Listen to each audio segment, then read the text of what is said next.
Hi students, a lovely and delightful morning to you. This is Nageswaran welcoming you to the English Year Learning Program. In the earlier classes, we have seen vocabularies and some grammar parts like idioms and phrasal verbs from the first four units. Let us do the prose, poetry and supplementary sections of the remaining units 5 and 6 from now onwards. So let us begin this session with the prose of Unit 5 titled Convocation Address addressed by Dr. Arignar. We shall see something about Arignar now. Dr. Convocation Nadrajan 15 September 1909 to 3rd February 1969. Popularly called Arignar, was an Indian politician who served as the Chief Minister of Tamil Nadu from 1967 to 69. He was a great orator. Orator means speaker. He was a great speaker and an acclaimed writer in Tamil. Acclaimed means praised or respected. He was an acclaimed, that is, praised and respected writer in Tamil. Jawaharlal Nehru hailed him. Hailed means described somebody as being very good or special. Nehru described him as one of the greatest parliamentarians. Parliamentarian is a member of a parliament, especially one with a lot of skill and experience. He has published several novels, short stories and plays which incorporate means include, which include political and social themes. C.N. Annadurai was awarded the Chubb Fellowship at Yale University. Chubb Fellowship is one of the Yale University's highest honors for a visiting lecture. The first non-American to receive this honor. C.N. Annadurai is the first non-American to receive this honor. The same year, he was awarded an honorary doctorate from Annamalai University. C.N. Annadurai was born in the year 1909 and died in the year 1969. He is popularly known as Anna or Arignar. His full name is Convocation Nadrajan Annadurai. He was the first Dravidian and the first non-Congress leader to become the Chief Minister of Tamil Nadu in the year 1967. Despite being born in a middle-class family, Annadurai rose to become a school teacher and journalist before switching into hardcore politics. He was well known for his oratorical skills and was an acclaimed writer in the Tamil language. Jawaharlal Nehru hailed him as one of the greatest parliamentarians. He has published several novels, short stories and plays which incorporate political and social themes. He was awarded the Chubb Fellowship at Yale University, being the first non-American to receive this honor in the year 1968. The same year, he was awarded an honorary doctorate from Annamalai University. Right, we shall see the introduction of this lesson now. What goes around comes around is a famous quote which is equal to as you sow, so you reap. That means to benefit something or suffer for something as a direct result of something that you have done. Every activity in a society, be it development of infrastructure, education, healthcare, etc., demands resources of all kinds. Resources can be mobilized, that is, organized and started to use only through human efforts. This effort comes from many different sections of society. Thus, the fruits of development we enjoy today have come about only through the hard work of many unsung heroes. Unsung heroes means not praised or not known to anybody. It is our duty to contribute to development by giving back what we have taken. When a qualified student embarks on his or her career, when a qualified student embarks on his or her career, embarks on is a phrasal verb which means to start. When a qualified student starts his or her career, an element of service should always be a part of motivation. The society has cradled and nurtured every graduate. Cradled means to hold somebody gently in arms or hands. Nurtured means to care for and protect somebody while they growing and developing. The society has cradled and nurtured every graduate to bloom. Bloom means to become healthy and spread his or her wings. Graduation is the apt time to give back to society the gains we have obtained. This lesson, Convocation Address, is an enlightening speech of Arignar to the graduates at the Convocation function of the Annamalai University on November 18 in the year 1967. He highlights in the speech the various qualities instilled in youngsters by the universities, the duties and responsibilities of the graduates to the society, and the importance of giving back to the society what they have received from it. Right. With this introduction, we shall enter the lesson now. Look at the title, Convocation Address. It means an address, that is a formal speech given during the convocation. Right.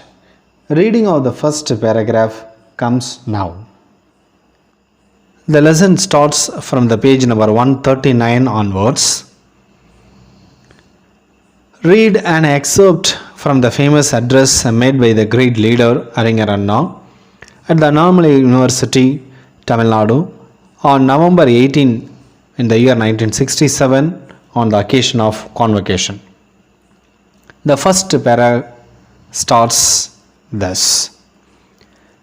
Thankful as I am for the unique honor conferred on me by this institution. Conferred means granted, that is given a title, degree, benefit or right. I stand before this august assembly. August means impressive and respectful. Impressive and respectful assembly today to deliver the convocation address, for though it is a pleasure to be present on the happy occasion of greeting the graduates of the year and wishing them all a bright and prosperous future, it is not an easy task to place appropriate guidelines before them. Look at the content of the first para is Arignar, thankful to the institution, feels pleasure to greet and wish the graduates, giving guidelines, not an easy task. Right. Arignar says that he is thankful to the Annamalai University for the unique honor conferred, that is given on him. It gives him pleasure to the present on that day before the eminent gathering to deliver the convocation address. It is a happy occasion of greeting and wishing a bright and prosperous future to the graduates of that year.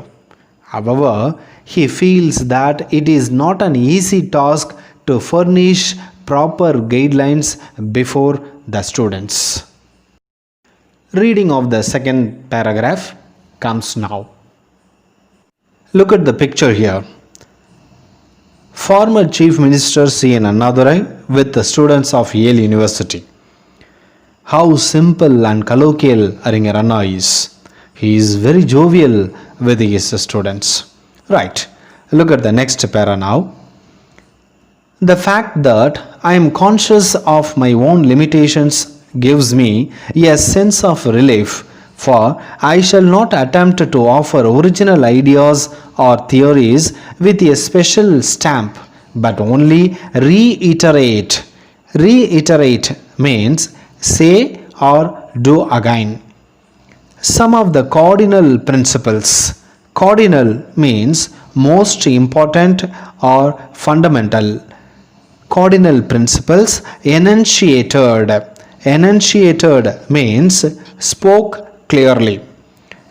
Spoke clearly by those who offered their advice in past years, perhaps with annotations. Annotations means explanations, notes, or comments added to a text. Annotations here and there bringing to bear the layman's point of view. Layman's means common or ordinary man. To bear the layman's point of view to the findings of experts in various fields connected with education. The content of the second para is Arignar Annadurai conscious gives relief, no original ideas or theories, but says cardinal principles from the past.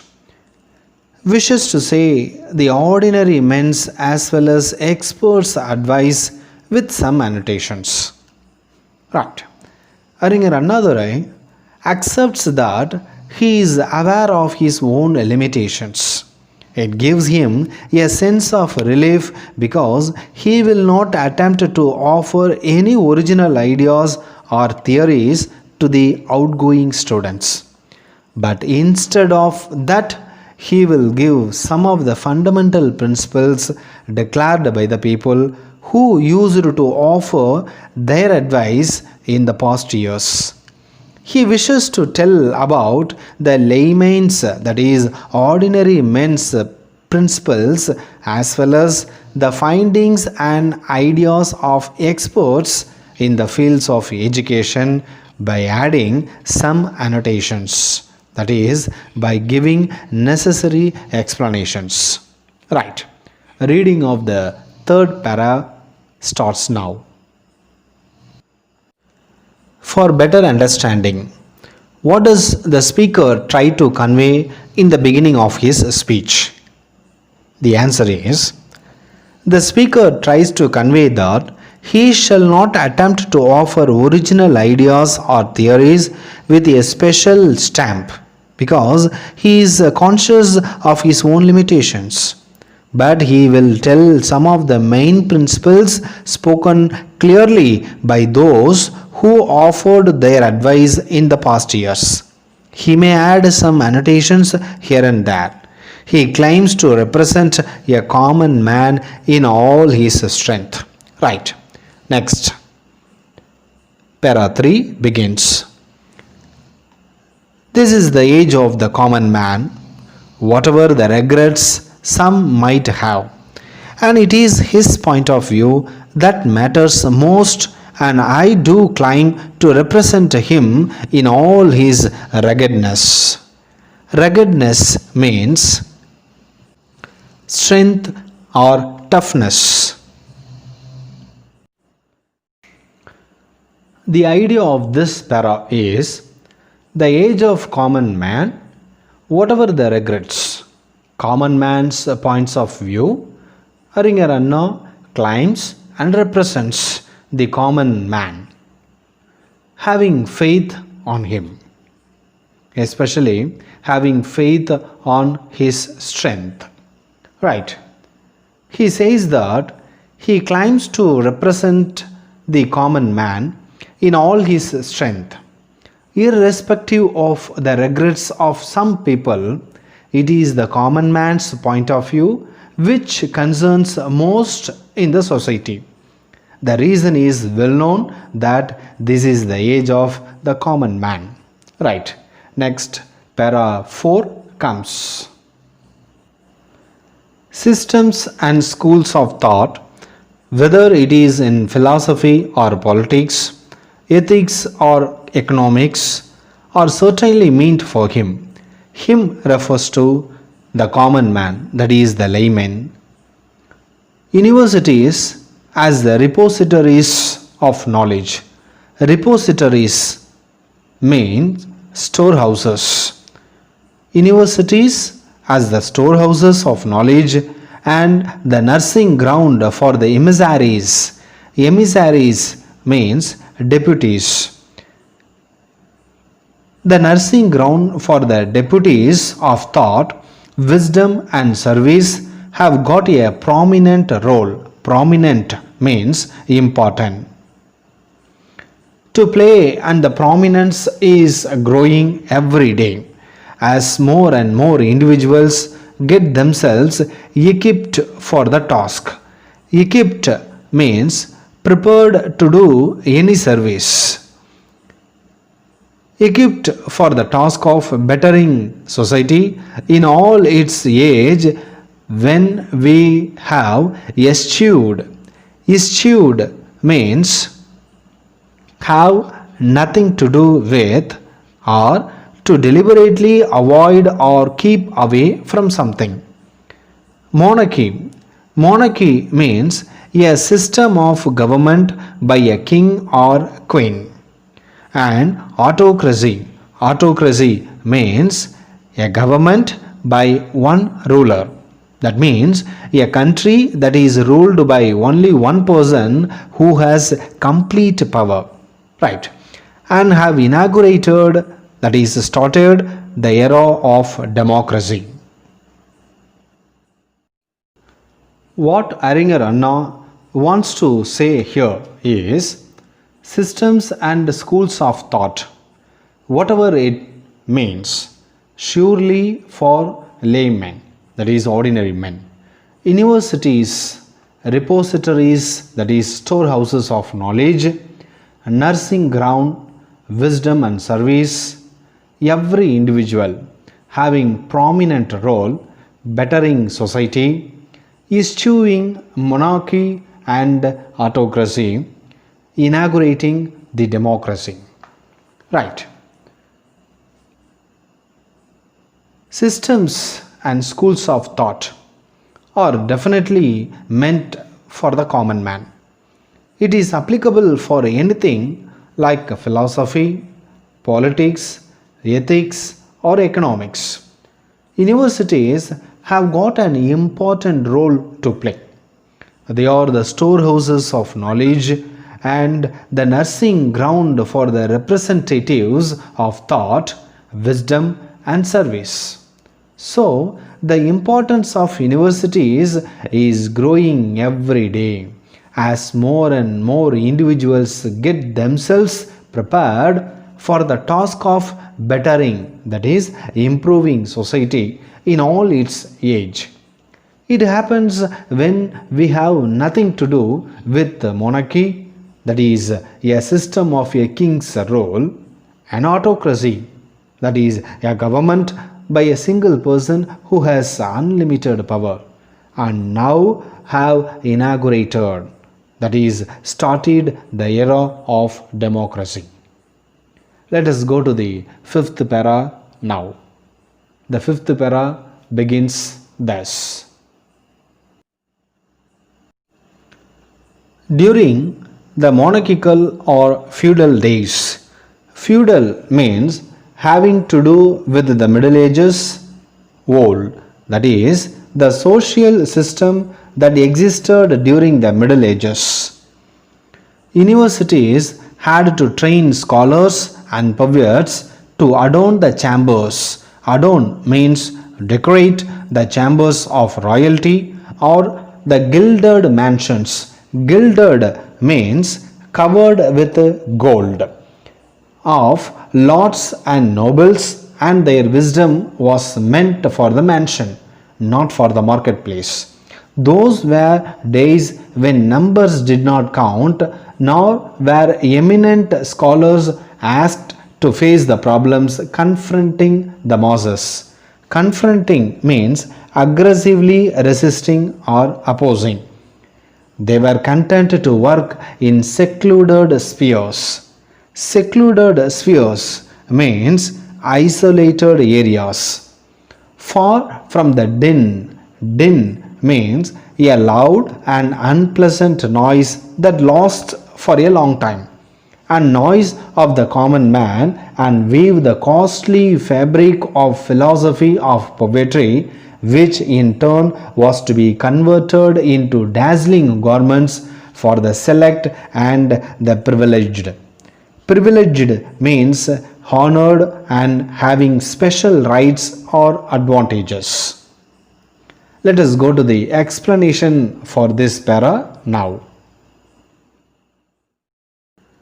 Let us see the nutshell of this para now. During feudal days, universities trained the students to praise the chambers, not the laymen. Scholars asked to sing about the privileged, not about the ordinary men. What Dr. Arignar wants to prove here is universities had to train scholars and poets to enrich the chambers of royalty or the deluxe mansions of lords and nobles in those days. It so happened during monarchical or feudal days. In olden days, the wisdom of the students was meant for the mansion, not for the marketplace, that is, not for the common man. In those days, the numbers did not count. That is, in those days, no one bothered about how many scholars were produced and how they had become selfish, as well as no one bothered about the scholars' knowledge and wisdom. Everybody wanted the scholars to praise the riches, even though they were unworthy to receive. And the eminent scholars were not asked to face the problems opposing the masses. They were pleased to work in isolated areas, far away from the noise of the common man. They weaved the costly fabric of philosophy of poetry, and it would be converted into splendid garments for the peoples of high society, not for the peoples of low society. If so, what are the roles of the modern universities? How have the modern universities become the major part in the life of every individual student? How do the universities of today's help the students in becoming more responsible?